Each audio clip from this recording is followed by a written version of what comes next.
It's me, your host of the Unexpected Detour, where life detours are inevitable. Today, I want to talk about fear.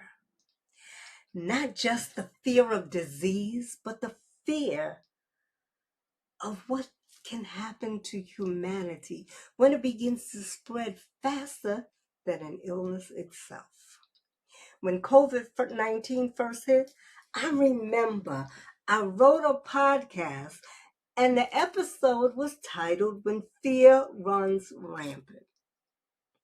Now, during this podcast, I was not allowed to say the name COVID-19 for fear of being flagged. But now I'm going to say it because that's past. But when COVID-19 first hit, I remember that one. And I took it from an episode of the Twilight Zone. I don't know if you ever watched the Twilight Zone. Twilight Zone is one of my favorites. And there was one episode called The Monsters Are Due on Maple Street. And that episode was so powerful because it showed you what happens when people turn on each other because fear entered that room.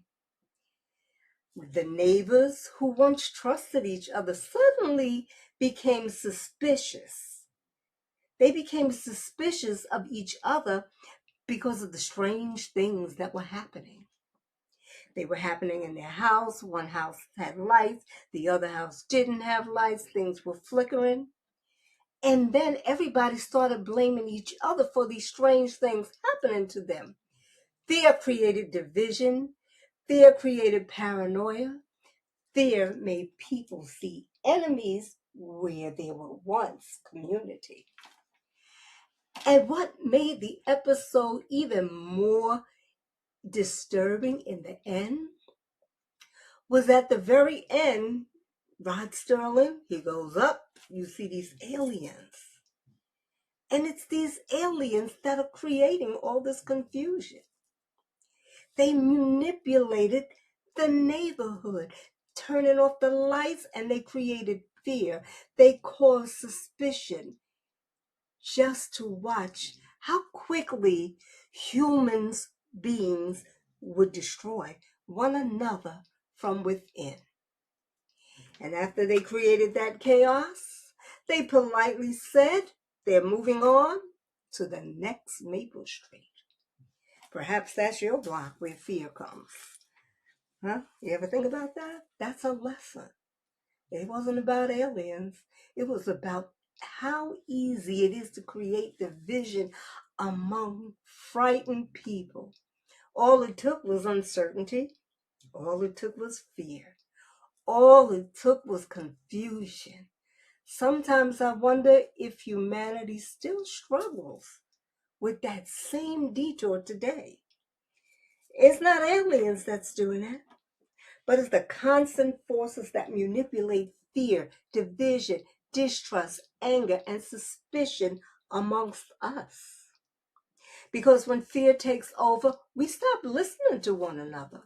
We stop seeing each other clearly, and suddenly neighbors become enemies.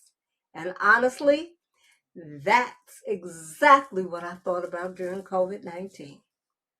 And you had one country blaming this country saying it came from there, this government blaming that government, scientists blaming each other, the neighbors blaming each other. It was a racial thing and they blame the politicians, which I won't say anything bad about because we're not going to talk about that. People blame anyone they could because fear always wants a target. I think the politicians were blaming each other, if you really want to know. And now, here we are again, hearing conversations about the hantavirus. And immediately my mind went to the movie Outbreak. In that movie, the monkey was the cause of the deadly virus. And the monkey came from another country. How about that? Now, in real life, we hear about rodents. And I remember Gene Hackman's wife, she died from that same thing, the hantavirus, and it was from the rodent droppings. And because of that, instantly now people are beginning to feel uneasy all over again, like it's another pandemic, which it could be. But how are we going to handle it? Are we going to handle it like we handled before? Are we going to be calm? Or is it going to be a traumatic thing where the body remembers, the mind remembers, society remembers? Because we never really healed from the first one.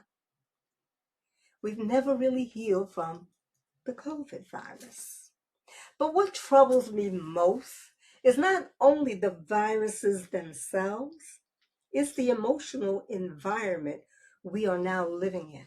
An environment where many people no longer know how to trust. An environment where institutions feel distant. An environment where people feel processed instead of cared for.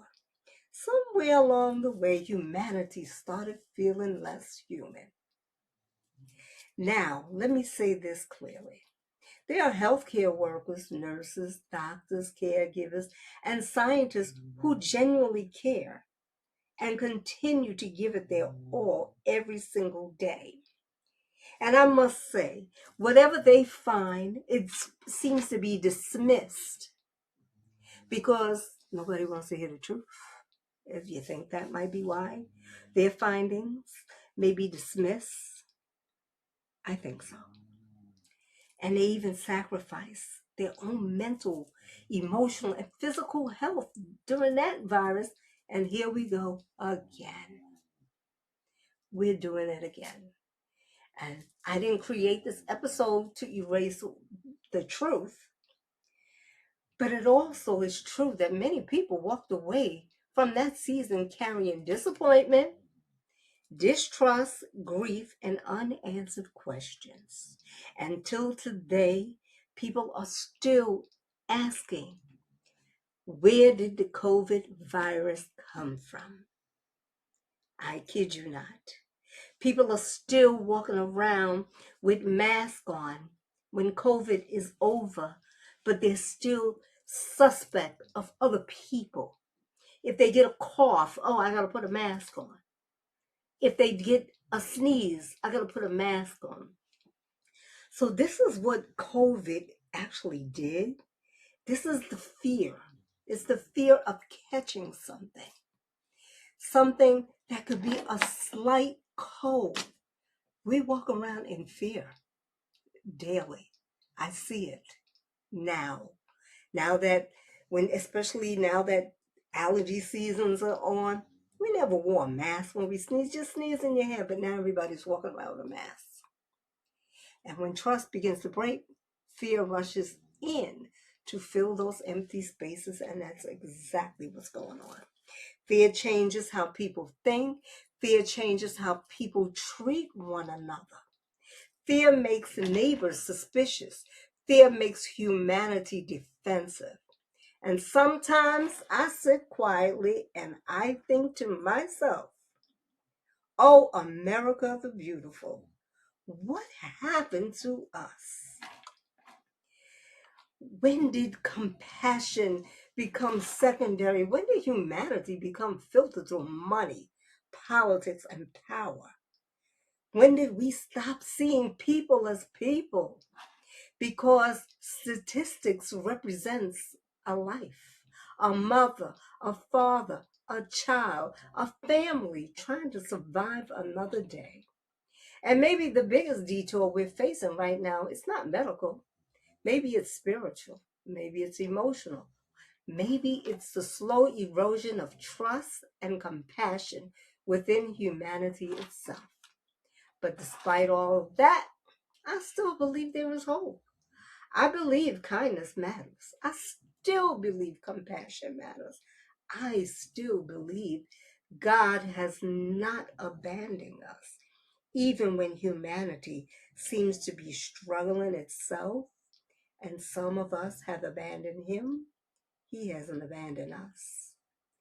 Maybe this moment is calling all of us to become more human again, to listen more, to care more, to put your damn phone down and pay attention to one another. Stop allowing fear to make monsters out of one another. Because in the end, fear can destroy a society long before any virus ever does. Thank you for walking this detour with me today.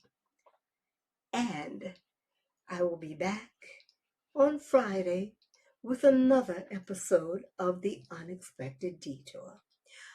And until the next time we meet again, keep walking, keep your head up, don't walk around in fear, don't be suspicious of the next person, but show some compassion. Have a good one.